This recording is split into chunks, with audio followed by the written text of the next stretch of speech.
And so for today's video, kaya mag-try with me, Talino guys. Actually, nakilala ko rin sa wala, pero okay lang. Kaya perfect timing naka-order ko sa Shopee o mga outfit pang ulan, diba? So, first things first, kailangan na mag-moisturizer before ka mag-apply something sa itong namong para safety. So, hey guys, sa muna na akong moisturizer, so sunod na punta. Siyempre, nakakapag-arrange akong kilay kay bayo, buskag kayo, margan yan bago. Yung gamit din kong Fashion Pro guys. Pero actually, pahurot na liquid siya. Kakuya naman ko na mag-eyebrow, kaya hindi ko kapala. So, itong mascara is pang normal style lang, pang casual kumbaga. Kasi ito. Kaya hindi mo pagdang attend o mga events, something like you. So, hindi ka magpapagmahalin. Kaya mahalin ka. Hindi ko ba nung mag-eyebrow mascara dito sa itas ay iwanan ko. So, isa rin, tarong tayo. Something like that.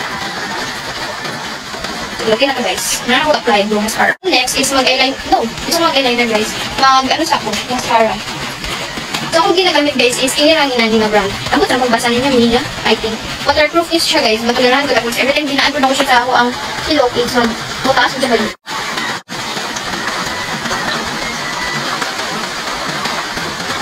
So, sa ikas mo guys.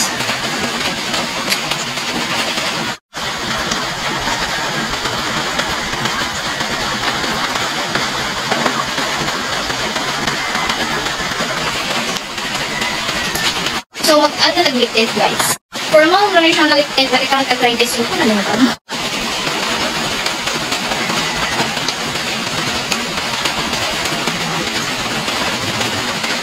Actually, guys, mas bagay ako is itong orange, pero wala naman bigyan natin ang orange na lip tint, pero mas kung saan ako pang-order ko ako dito sa Shopee.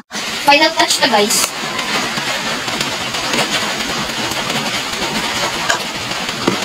I think for the goal lang sa hairstyle, guys, wala formal lang bitaw.